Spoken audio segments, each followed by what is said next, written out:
and got the slide in, and I think he's feeling the effects of that slide. Very, very dry surface in front of us, so a lot of friction generated when you slide on your backside, running at that speed. But again, from Douthwaite, he strayed to the leg side that time, and it's an easy flick off the pads for Thomas. Gorvin's in there, but when you stray that side, that onside region is open. And as we've seen, we're this side of the square, aren't we? This to this pavilion side, and it's a short boundary here. Doesn't need much to help it on its way to the boundary. Hill did really well. So, just a few questions here. For Dan Douthwaite to work out. Big appeal, very full and given. Well, he's answered the question by producing a wicket-taking delivery, fast and full. Thomas missed it, and the umpire was convinced it was going to rattle into the stumps, and so Glamorgan take their second wicket. Yeah, really good comeback from Dan Douthwaite that time. As we said, we saw him a couple of balls earlier with that dot, just find that good length. As you just see the replay here, slightly back of a length, hitting in front, and the umpire's finger goes straight up. Well, Thomas seemed to know. He almost started walking off to the pavilion before he'd even sort of looked at the decision from the umpire here. Kept it a little bit low, came back in, and he was almost turned his shoulders and was on his way back to the pavilion. Well done, Dan Douthwaite, under a little bit of pressure there. The ball was starting to find the middle of George Thomas's bat on a regular basis, and the boundaries were starting to flow. But there's nothing like a wicket to slow down a scoring rate, and so Dan Douthwaite has done really well there. Got one full and fast and straight, got a little bit of movement back in and gets his man. So that's last ball of the 14th over, 53 for 2 now. And well, Glamorgan, I feel like they needed that a little bit. It was a useful partnership that was forming. Yeah, Thomas had just started to get into his stride, didn't he? And obviously with those couple of boundaries in that over, just looked like he was starting to flex his muscles a little bit. That's, as you said, it's a really important breakthrough for Glamorgan at an opportune time as well. Well, time for the captain to bring himself on.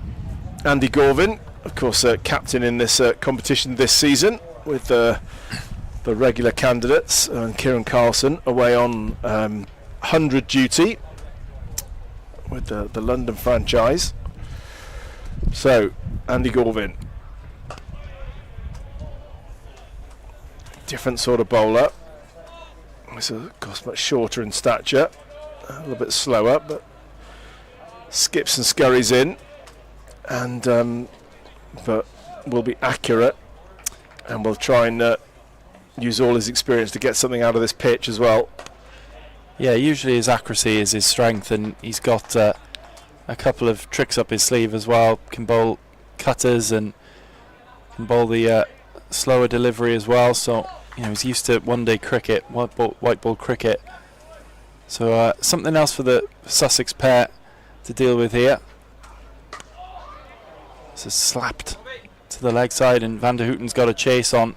Not really a convincing shot. It's going to run away for 4, but wasn't convincing. I think it was slightly out of control. Maybe looked like he was leaning back on the shot a little bit, Price, and so didn't get a very good connection. It was slightly uppish, but in the end he got enough of it to thread it through, and it races away.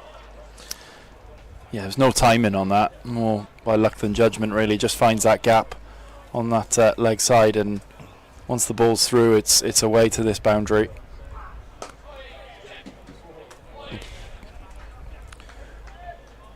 So a little rework. Callum Nichols there, palming it round to Jack Cope-Bell, who's now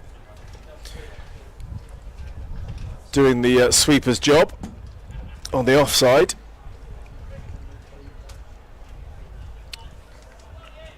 Gets a chance to stand next to the coach for this competition, David Harrison, who's just standing next to him, maybe feeding bits of information on. The Ibrahim now faces first ball. And a shout close. Just an inside edge, I think, or maybe no. Umpire is going to signal. No, he has signalled it as run, so an inside edge. Close though, close call. I think they felt that was pretty close. Andy Gorvin thought he was in business for LBW there for a bit, I think, until just managed to lay a little bit of wood on the inside of onto the ball. Sometimes that's all you want from your first ball, isn't it? Just get something on it, get up the other end, get a run under your belt. Well, we've got a problem here. Just looking at wicket keeper, I'm not sure what's happened here. Alex Horton is down, and the pad is off, and I think he's done something to his lower leg here. It doesn't look very good the way that he's. Is that his right calf that he's holding at the moment, or maybe the groin area? I think he slid, didn't he, to field that off the edge, and whether he's done something. Looks in a bit of pain, doesn't he? He is. Whatever's happened, it looks painful. So is this a calf tear or something? I wonder what's happened. Obviously he was out there for a long time batting as well, and so he would have been very hot and would have had to try and rehydrate as quickly as possible.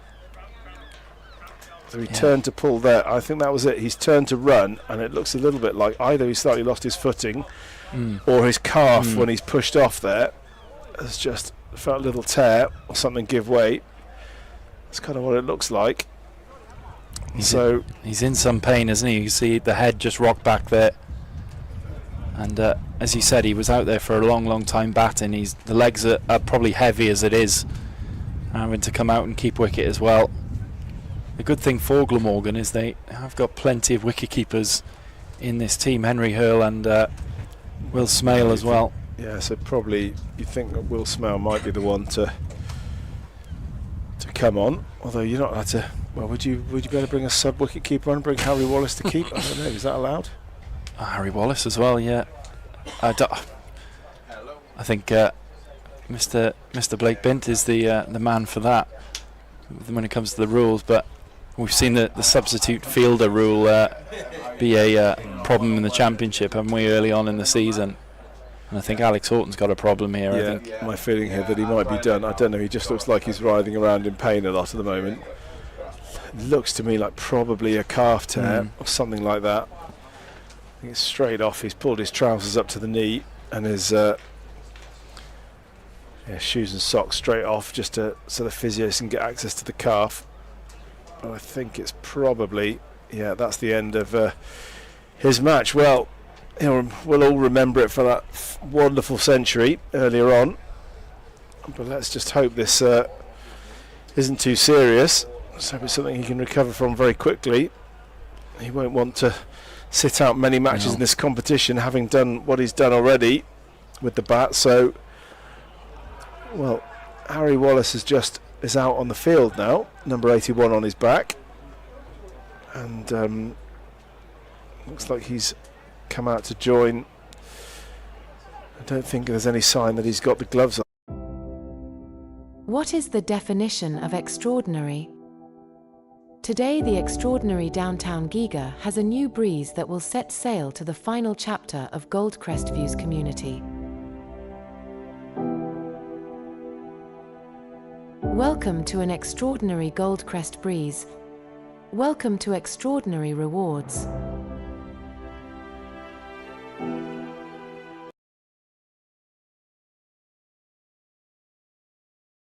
You can run off, but I'm not sure calf strain if it is that, but we don't know definitively what it is.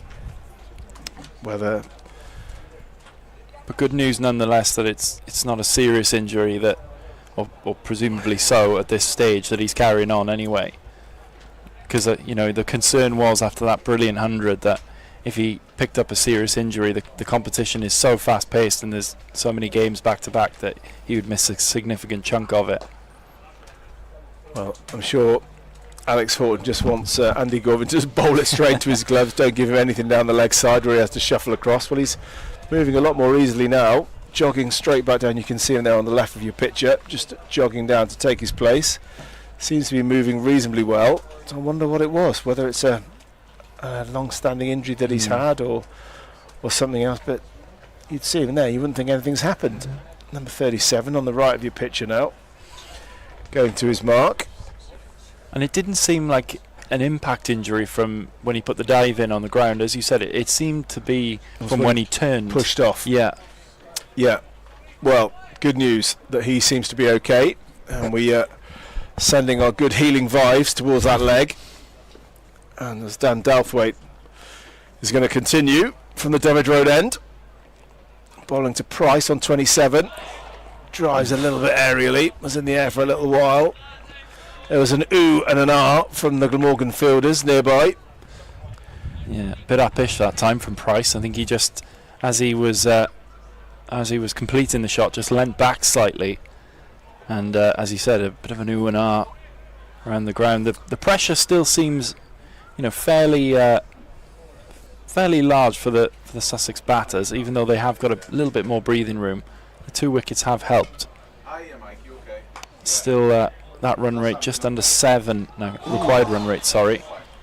The throw goes in at the stumps again from. I think that was. Is that Hopewell? That was Andy Gorvin, I think. Andy Gorvin, yeah, sorry. I think it was mid-wicket.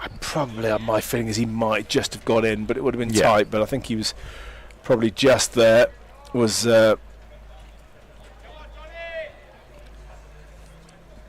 Price. Glamorgan's throw-in hasn't been great so far, has it? It's, well, I think it's quite. Again, we've talked about this being. Gone again. Dalthwaite strikes for a second time. Big celebrations, fist pumps, and another key breakthrough. Glamorgan have their 3rd wicket, and really taking a foothold in this game now. Yeah, brilliant from Dalthwaite again. Similar dismissal to last time. I thought that he might have got a leading edge on that, Ibrahim, but it struck the pad first, and we'll wait for the replay to see the how close that was.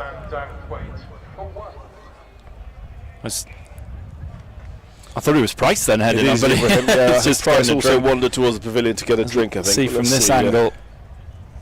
Yeah, straight in front is he walks across his stumps. The only question I had was whether he got a leading edge on it, but obviously not. It's pretty bang in front. Maybe going down from that angle, it was a sort of possibly clipping leg, wasn't it? Or just probably an umpire's call. Umpire's call, probably, if those facilities were available, you'd think. But, well, the benefit of the doubt has gone to the Glamorgan bowler. And so Glamorgan have their 3rd wicket. 61 for 3 now, Sussex Sharks, chasing 296. And, well, that'll just, again, keep that run rate suppressed. Glamorgan hope, just as a new batter has to come in and play himself in. And that, rather than working it round or striking the ball confidently as you'd expect from a batter who, like Price, has been there for more than 30 balls. And Jack Leaning in now for Sussex, experienced player, leading run scorer for Kent in this competition last year, so knows this competition very well. Dalthwaite just outside the off stump. Leaning lets it go through.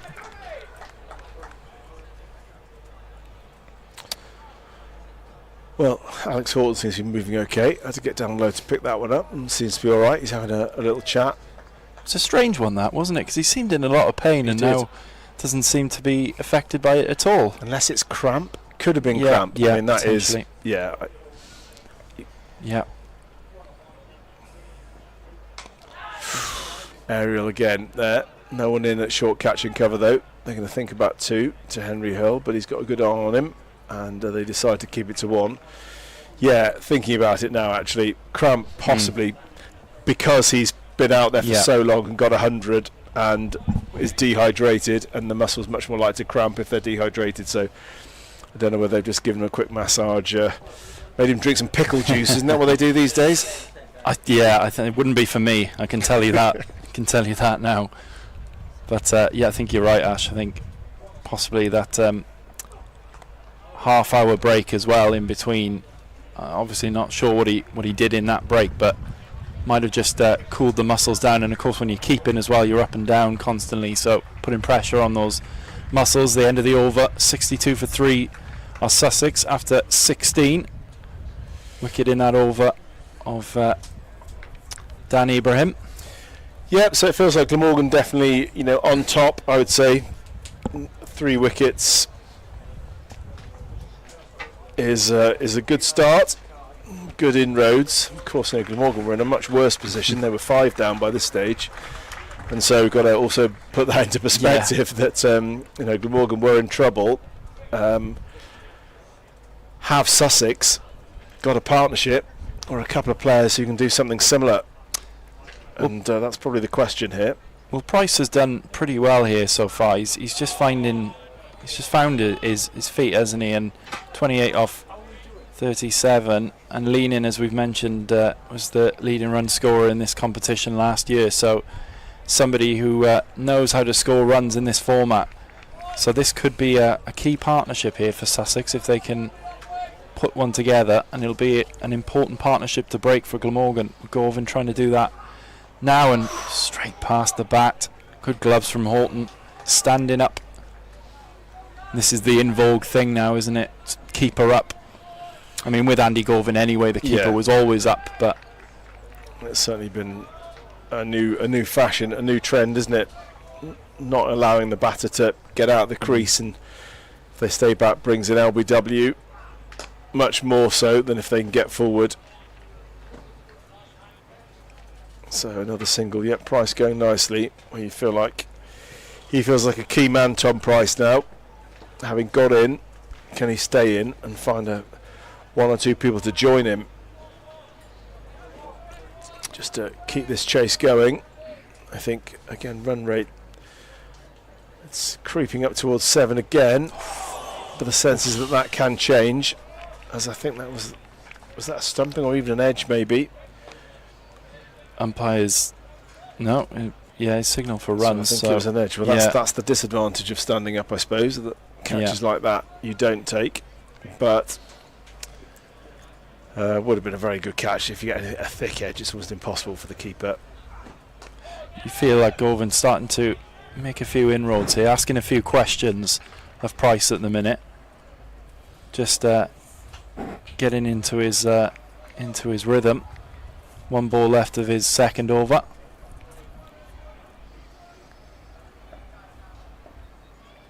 Scampers in. Just be 1 more, so just 4 singles from the over. 66 for 3. Now Sussex chasing 296, and we're probably moving into that period now where can feel quiet in the game. Sussex will just not want to lose any wickets, just want to keep working the ball round, trying to put away anything that's on offer in terms of boundary balls, but give themselves a chance really to get in towards the closing stages of the chase with a few wickets in hand, and so they can have a dash for it. Yeah, a few spectators here might be just starting to nod off, maybe a few pints in the tank already. It's getting to that stage of late afternoon, early evening, wide from Douthwaite to start. It's not where he wants to be after a good last over, taking that wicket second. That's well wide, isn't it? Just dragged it almost off the square.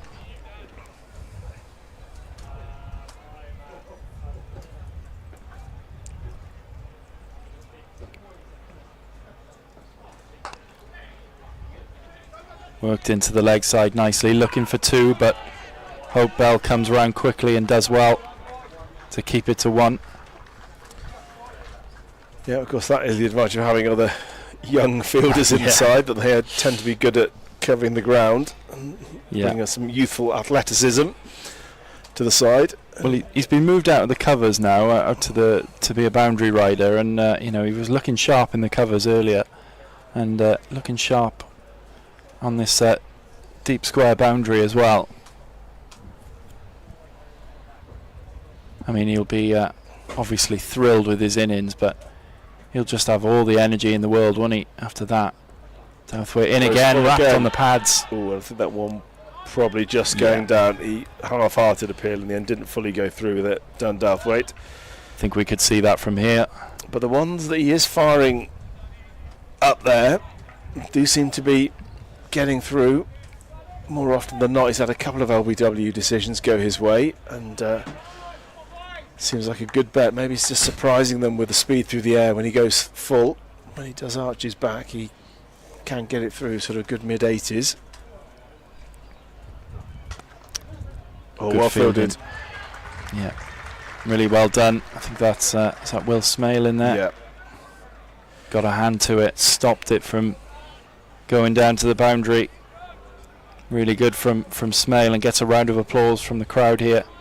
And just with Dathwaite, I think, as you said, he does try things. He is an experimental bowler and doesn't always get it right, and I think that's where some of the inconsistency sometimes comes from.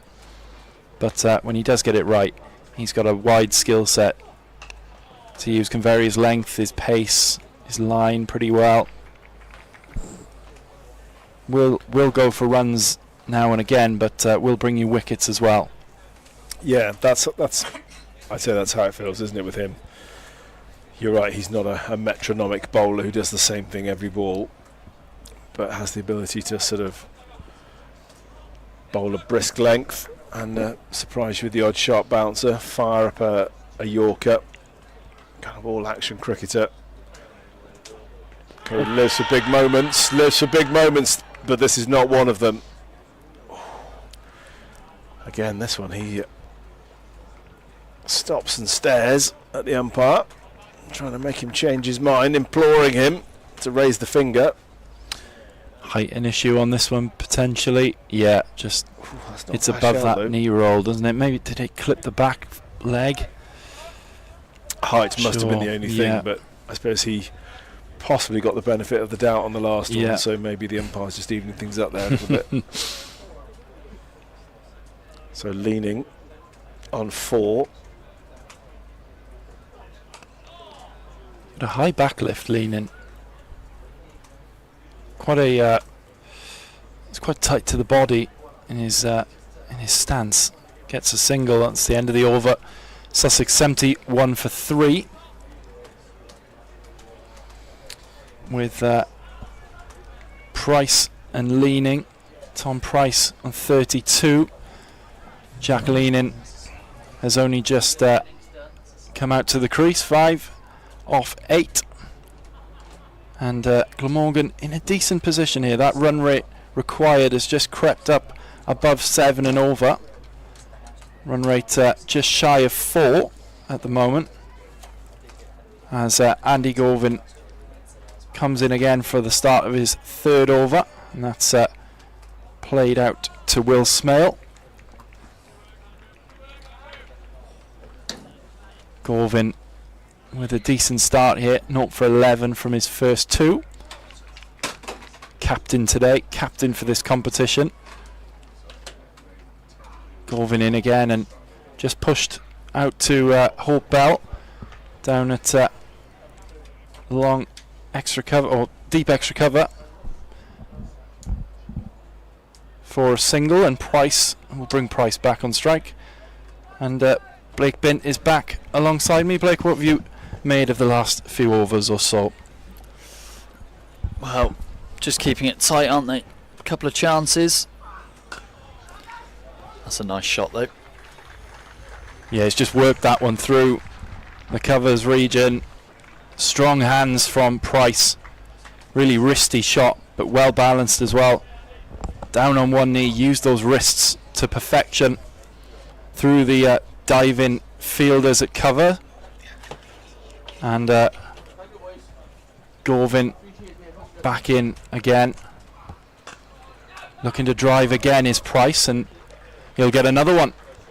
Similar region.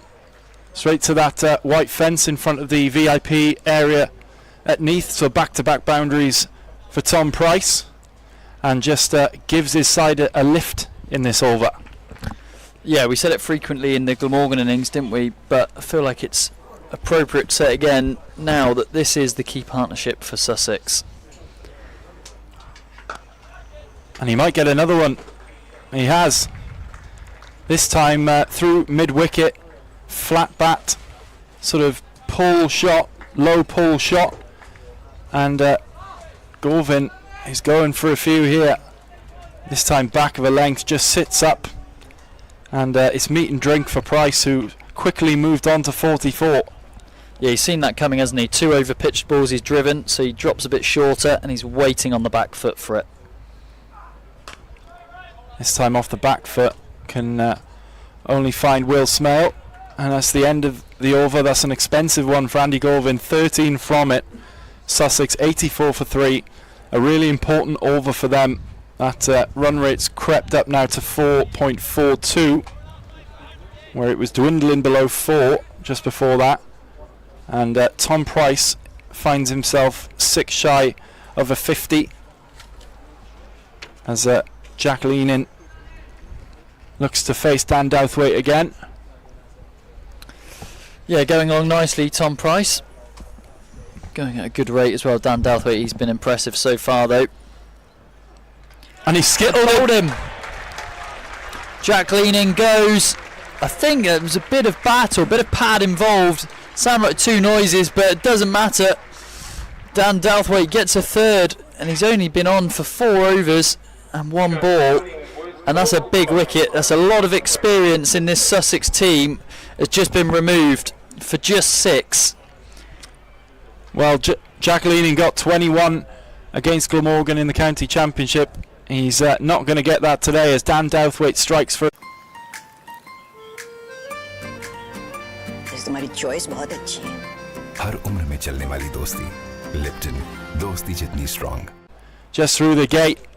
Yeah, I think maybe a bit of an inside edge, as you said, Blake, on that, and that is a really, really important wicket. Just as Sussex was starting to get some momentum from Price at the other end, after an expensive over, Douthwaite gets another breakthrough, and you'd have to say the pendulum swings back again in Glamorgan's favour.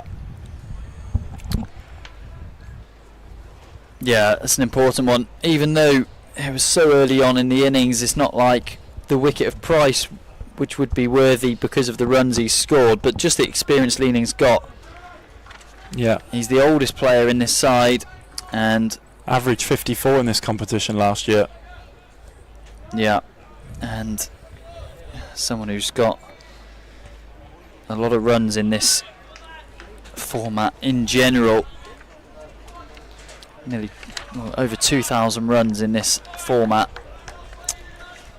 Brings Finn Hudson-Prentice to the crease, who ended up with a fifer in the first innings.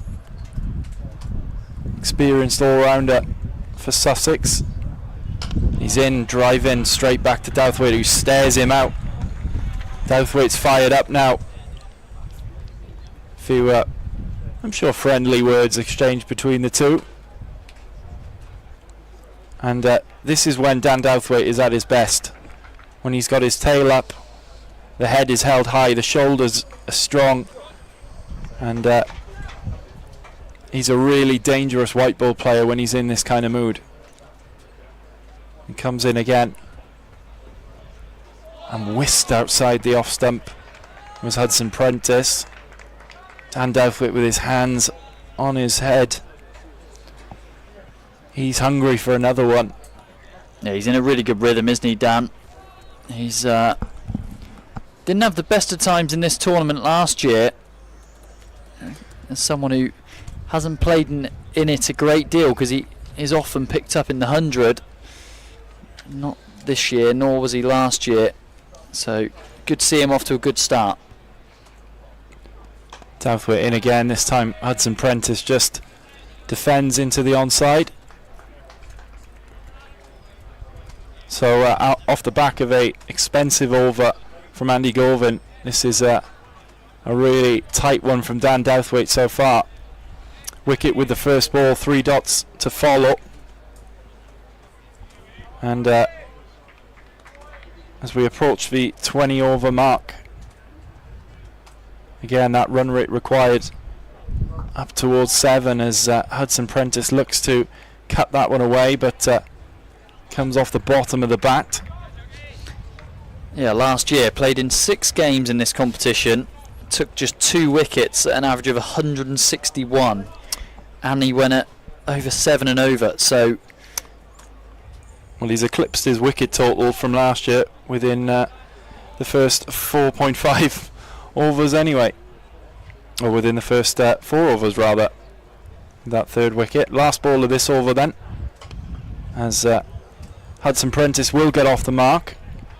Just drives one down on the offside, and it will bring a very good over from Dan Douthwaite. One from it and a wicket. 20 overs gone. Sussex 85 for 4. And the match still in the balance. Run rate is 4.25. Required just over 7. So Sussex, as we've said repeatedly today, when Glamorgan were in a similar position, 4 down and built a partnership, anything can happen. If these two can build that partnership, Price is going really well at the moment, then they'll be in with a shout. But at the moment, it's the home side who are in control. Well, Gorvin's going to keep himself on, despite going for 13 in the previous over. And Hudson Prentice, who's pinched the strike, can only find Smale. So it's just attack from one end, you would suggest now. Still to come, Jack Carson, and then you're into Toby Munt, the debutant, Dom Goodman, Ollie Kirtley, and Troy Henry. So there's not a lot of experience with the bat once you get past Hudson Prentice, and then Jack Carson, who has really come into his own with the bat in the last couple of years. He had a couple of centuries to his name in red ball cricket in the last couple of years. Gorvin in, short run up from Gorvin. Always had a short run up, but seems to me even shorter today. Yeah, he changes his run up. He's got 2 different run ups. He's got a white ball one, a white ball action, and a red ball action. Yeah, they are slightly different.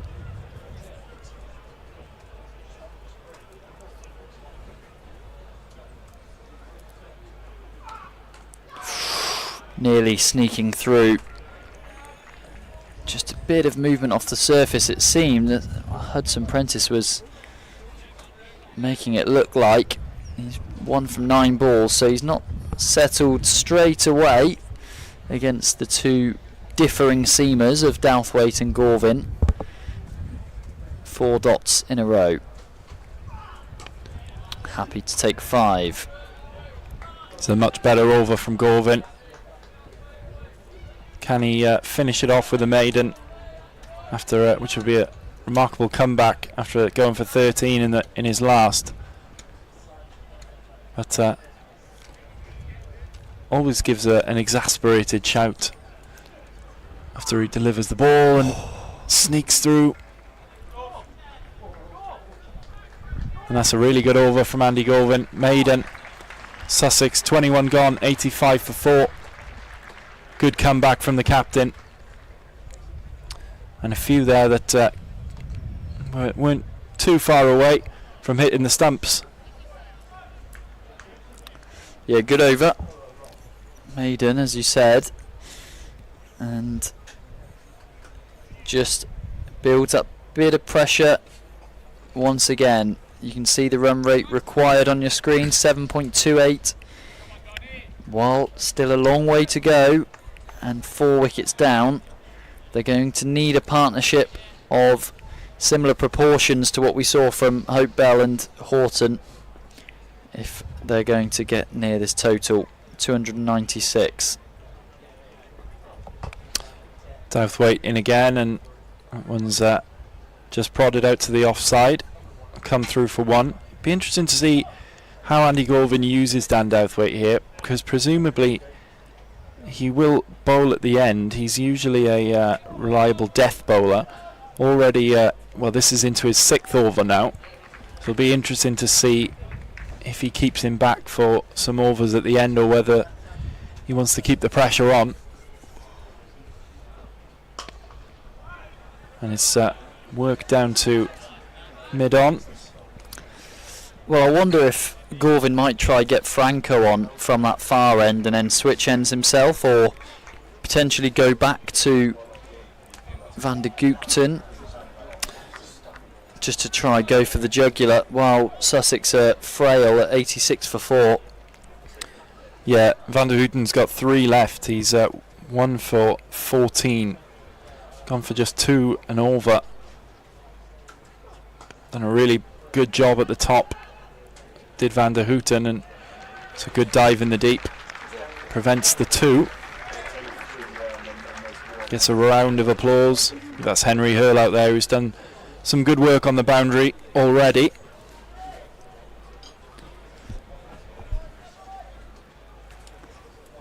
Yeah, Glamorgan's mantra seems to be, all the youngsters, you can do the running around on the boundary. Us old boys will stand in the ring. Old being anything 25 and over.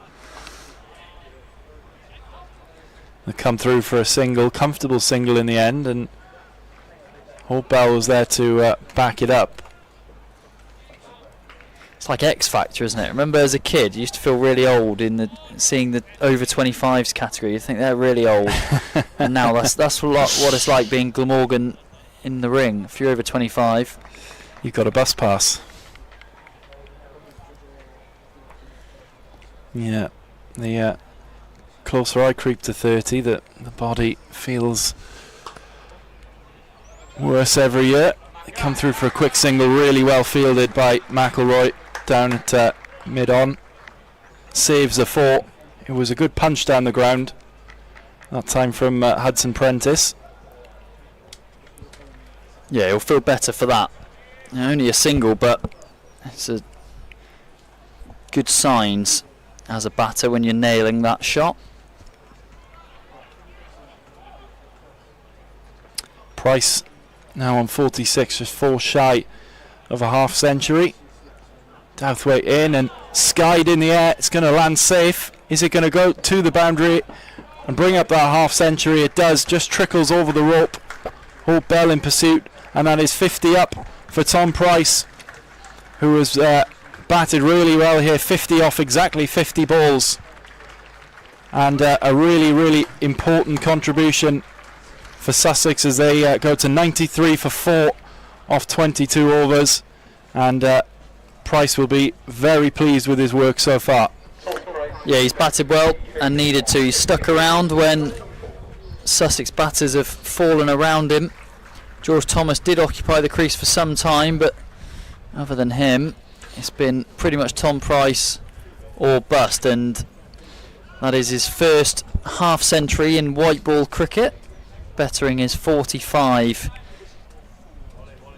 His previous best in List A, which came in his time at Gloucestershire. Andy Gorvin continuing. And finding the inside half of the bat.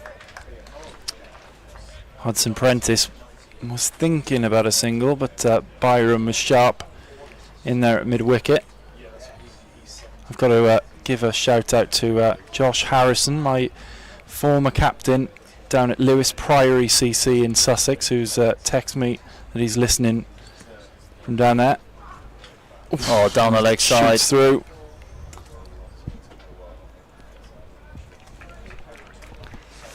Yeah, gone away for 5, and Andy Gorvin just holds his hand up to somebody in one of his teammates to offer a hand of apology. And now to Alex Horton, but it doesn't go against his figures, it's against his own. And after his maiden last time, he'll be disappointed with that, but comes back well.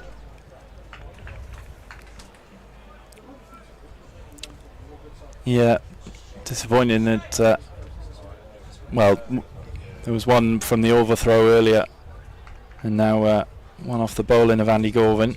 Just some free runs there for Sussex. Pushing back. He's got a grunt when he bowls, Gorvin, making every ounce of effort. The medium pacer. Wouldn't be out of place on the tennis courts behind us with his grunting.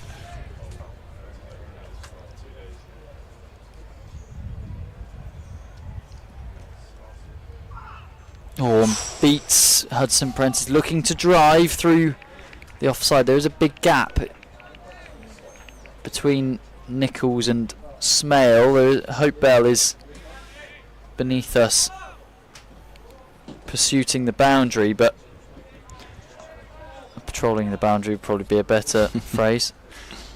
But there is a gap if he can get it through. Oh, aerially up to mid-on. Hudson Prentice just struggling a little bit here to get the ball away. He's 3 off 19, and he's just freedom account के साथ मुफ्त IBFT, मुफ्त chequebook, मुफ्त online banking और बेहतरीन mobile app की सहूलत के साथ HBL फ्रीडम अकाउंट, जहां खार वहां HBL. just taking his place at short third man. So the field for Franco. He's got long off, long on. He's got a deep square and a deep cover, deep extra cover as well. Starts with a dot. Decent pace on that delivery from Franco.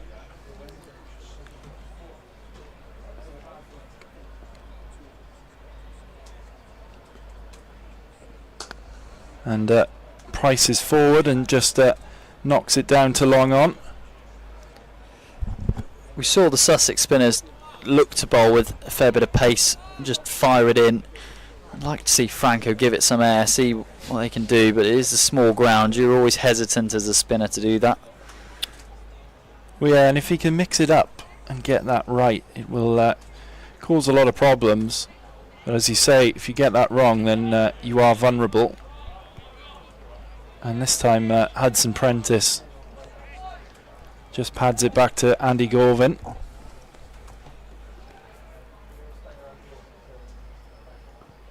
Down the pitch this time, Hudson Prentice, and pushes it down towards long on. Bit of a fumble, but he'll keep it to 1. And with Gorvin and Franco at either end now,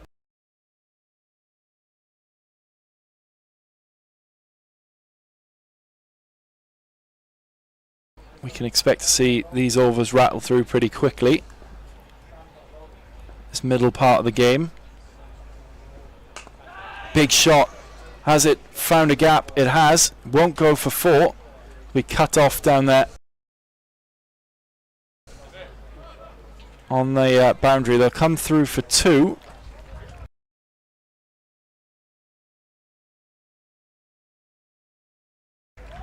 But first time we've seen either of these two really go after Romano Franco. Didn't time it particularly well. And the young man will see that as an opportunity. Forward this time, strong in defence is Price, and that'll end Franco's first over. 4 from it. Solid enough start from him. And Sussex are 102 for 4. Yeah, good start for Franco. As a spinner, you always just want to settle in, buy yourself another over, and he's done that. Dan Douthwaite off the field for Wallace at the moment. Just getting a drink to the right hand side of us.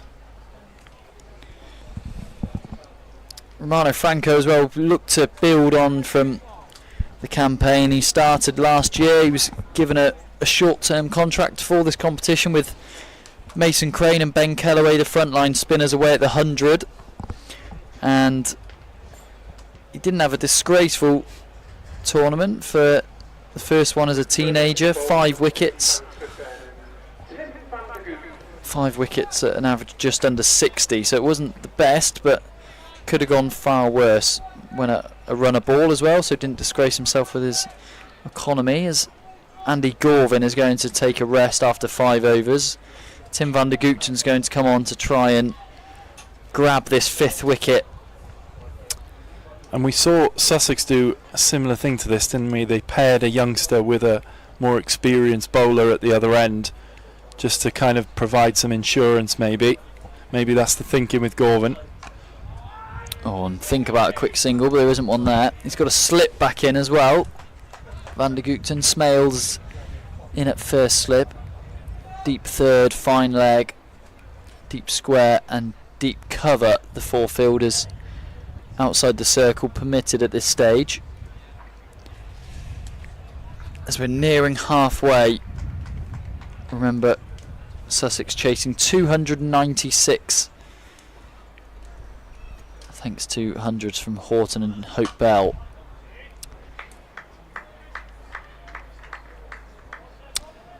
And Hope Bell does that fielding this time. Absolutely remarkable innings on debut here.